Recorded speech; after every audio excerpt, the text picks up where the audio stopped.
इस वीडियो को ज़रा ध्यान से देखिएगा। आपको ज्ञात है कि मेरे वीडियो में कोई भूमिका नहीं होती, ये बताऊंगा वो बताऊंगा ये होगा, आप ये देखिएगा अंत तक के देखिएगा, बिल्कुल नहीं। आप सीधा सीधा आइए प्रसंग पर। वीडियो बढ़ाने से कोई फायदा नहीं है, मेरा वीडियो ऐसे ही बड़ा हो जाता है। प्रायः आज सब लोग अपनी कुंडली देखने के इच्छुक रहते हैं, भविष्य के बारे में जानने के इच्छुक रहते हैं, चाहते हैं कि स्वतः ही कुछ न कुछ जान जाएं। तो इसलिए कुंडली के बारे में अधिकाधिक लोग ज़्यादा उत्सुक और ज़्यादा देखने वाले होते हैं, किंतु पूर्ण ज्ञान न होने के कारण उनको फल जानने में बड़ी कठिनाई हो जाती है या अशुद्धता हो जाती है। कुछ लोग जानते हैं कि जब ग्रह वक्री हो जाता है, अस्त हो जाता है, पाप ग्रह से युक्त हो जाता है, तो वो निर्बल हो जाता है और अशुभ फल देने वाला हो जाता है।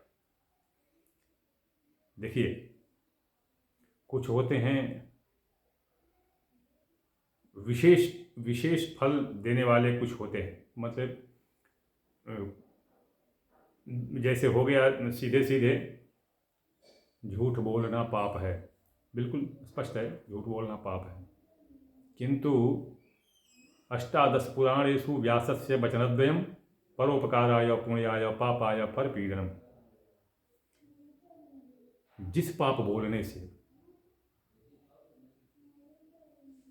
किसी या किन्हीं प्राणी या प्राणियों की भलाई हो जाती है, उनको सुख पहुंचता है, एक बहुत बड़े समुदाय की उन्नति हो जाती है या लाभ पहुंचता है, या किसी का प्राण जा रहा हो और आपके झूठ बोलने से उसका प्राण न जाए, रुक जाए, तो वह पाप नहीं होता है। आपको जानना चाहिए कि रामचरितमानस में तुलसी बाबा ने कहा है, यही इसी विषय पर कहा है कि कलिजुग करे यह परम प्रतापा, मनसा पुण्य हो ही नहीं पापा। कलिकाल का ये विशेष प्रताप है, विशेष गुण है, विशेष महत्ता है। क्या आप तो मनसा अगर थोड़ा सोच भी लेते हैं किसी के बारे में, भलाई, उत्थान, रक्षा, विकास, अगर किसी के बारे में सोच भी लेते हैं कि उसका भला हो जाए, तो वह पुण्य की गिनती में आ जाता है। किंतु हो ही नहीं पापा, किंतु यदि मन से, केवल मन से पाप सोचते हैं, किसी का बुराई करते नहीं हैं, किसी को कष्ट देते नहीं हैं, तो उसकी गिनती पाप में नहीं होती है। यही कारण है कि कुछ तो सीधे सीधे होते हैं और कुछ विशेष फल होते हैं, जैसे गुरु की, शनि की और मंगल की। देखिए, प्रत्येक ग्रह की अपनी सम्मुख सातवीं दृष्टि होती है, अपने से सातवें ग्रह को वो और राशि को देखते हैं, किंतु मंगल, गुरु और शनि की विशेष दृष्टि है। जैसे मंगल सातवें के अलावा चौथे और आठवें को भी देखता है, गुरु सातवें के अलावा 5 और 9वें भाव को भी देखता है, शनि सातवें के अलावा 3 और 10वें भाव को भी देखता है। ये इनकी विशेष दृष्टि है। तो इसी तरह से आप एक बात देख लीजिए, इसके बारे में बड़ा अच्छा मत है अपना, भी आज भी प्रचलित है, कहीं कहीं मध्य प्रदेश में, मतलब छत्तीसगढ़ में, और कहीं ये अपना ये नया आज बना झारखंड के उत्तर पूर्ववर्ती स्थानों में, कि क्या गुरु के वक्री भय, क्या कुछ टेढ़ी चाल। सोच लीजिएगा, क्या गुरु के वक्री भय, क्या गुरु टेढ़ी चाल, क्या रवि सुत सिख राहु के, मार्ग सीध हो जाए। कहने का तात्पर्य यह है कि गुरु यदि वक्री हो जाए, या कुछ मंगल टेढ़ा चले, या रवि सुत अर्थात शनि, राहु और केतु, ये तीनों मार्गी होकर उद्दंड भाव से चले, इनका प्रभाव निष्फल हो जाता है। कब निष्फल होता है? देखिए, आखिर ये किसी राशि में होंगे, किसी न किसी राशि में तो चल ही रहे होंगे, मंगल, राहु, केतु, शनि, कुछ जो भी ग्रह हों चल ही रहे होंगे, कुंडली में किसी न किसी भाव में, किसी राशि में तो बैठे ही होंगे। तो अब देख लीजिए, ये आपका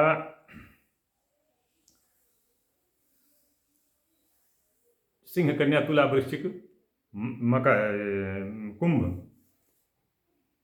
सिंह, कन्या, तुला, वृश्चिक, कुंभ, ये राशियां जो होती हैं ये शीर्षोदयी अर्थात सिर की तरफ से उदय होती हैं। आपके राशि के किसी भाव में होगा तो ये सिर के बल से उदय होती हैं, मतलब प्रकट होती हैं उस भाव में।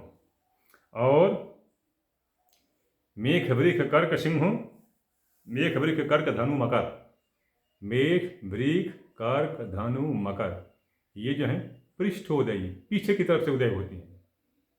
ये नहीं कि किसी राशि में चलती हैं तो सीधे सीधे सिर के बल चलती जाती हैं, जी नहीं, ये सिर के बल नहीं जाती, बल्कि ये पीछे की तरफ से, ये आगे की तरफ से नहीं, पीछे की तरफ से ये उदय होती हैं। किसी राशि में ये पीछे की तरफ से उदय होती हैं। अब देखिए, जैसे धरती है तो धरती, जैसे मान लीजिए सूर्य की परिक्रमा कर रही है, धरती है ये सूर्य की परिक्रमा कर रही है, तो सूर्य के चारों तरफ ऐसे ऐसे घूमेगी, ऐसे ऐसे घूमेगी, ठीक।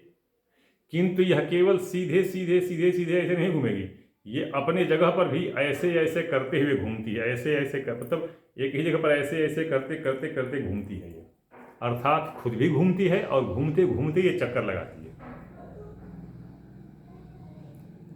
तो अपने तो घूमती ही है, अपने कक्षा में भी घूमती है, घूमते हुए कक्षा में घूमती है।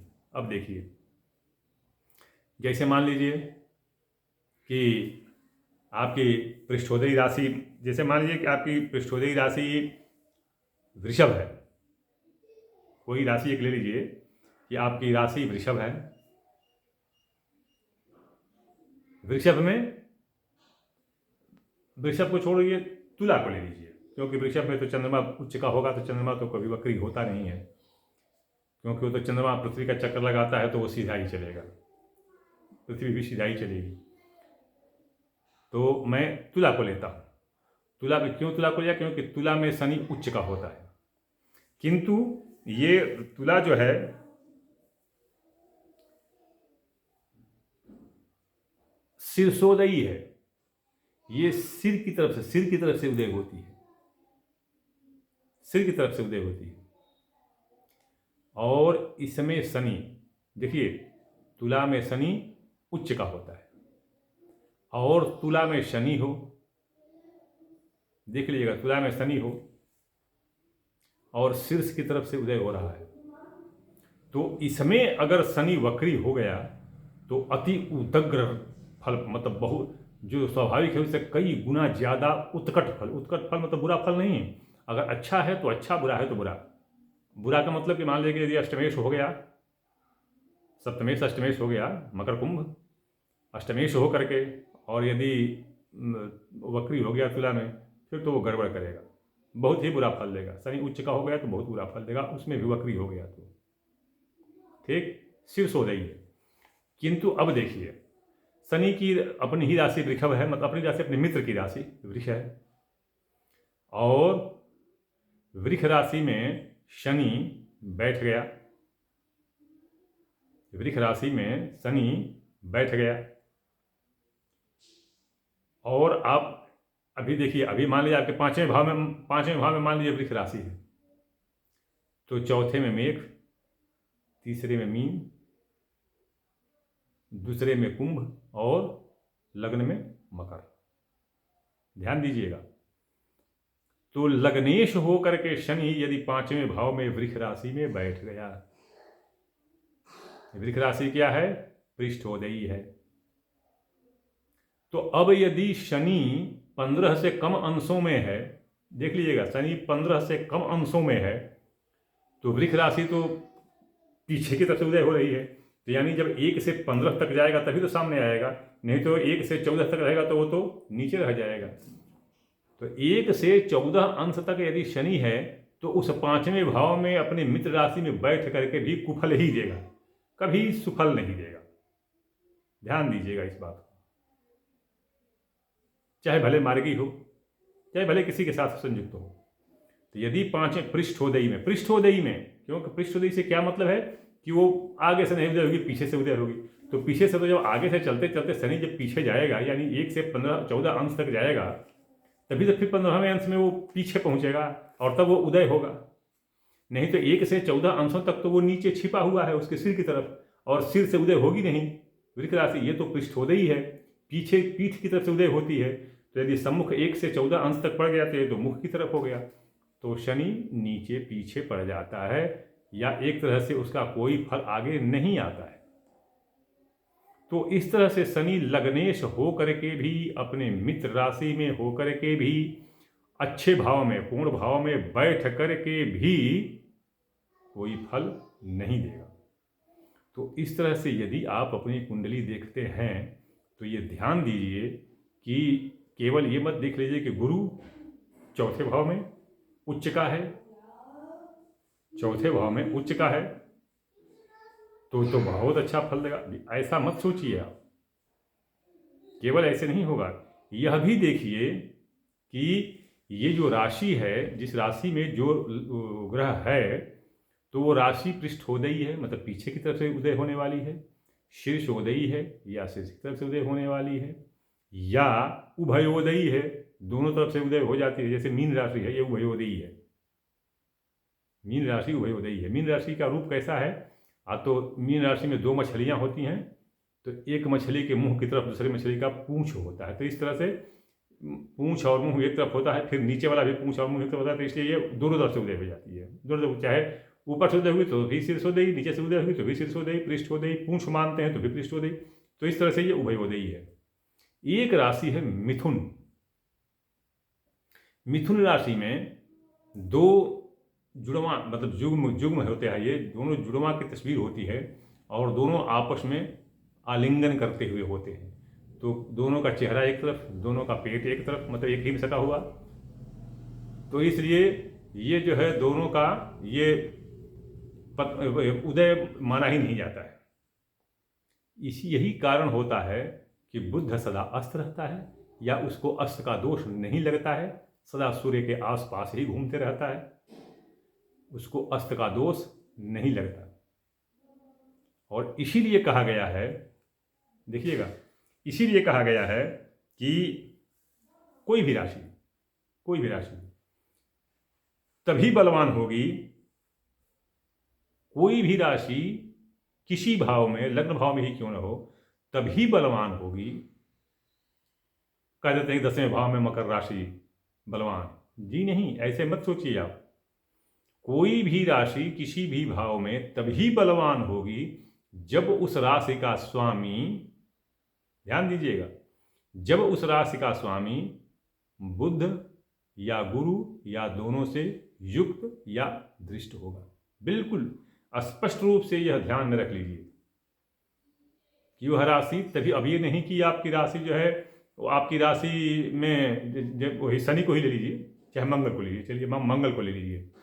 मान लीजिए कि आपकी राशि वृश्चिक है, मान लीजिए कि आपकी राशि वृश्चिक है, वृश्चिक में ही मंगल बैठा हुआ है, वृश्चिक में ही मंगल बैठा हुआ है, तो अब तो आपकी राशि बलवान हो गई। जी नहीं, बिल्कुल नहीं। ये एक साधारण फल है जो केवल कम से कम 50,000 लोगों में किसी एक का हो सकता है, या नहीं हो सकता है, 1 लाख में हो सकता है।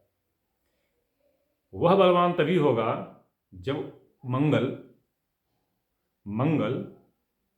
गुरु से या बुध से या दोनों से, या तो संयुक्त हो या दृष्ट हो।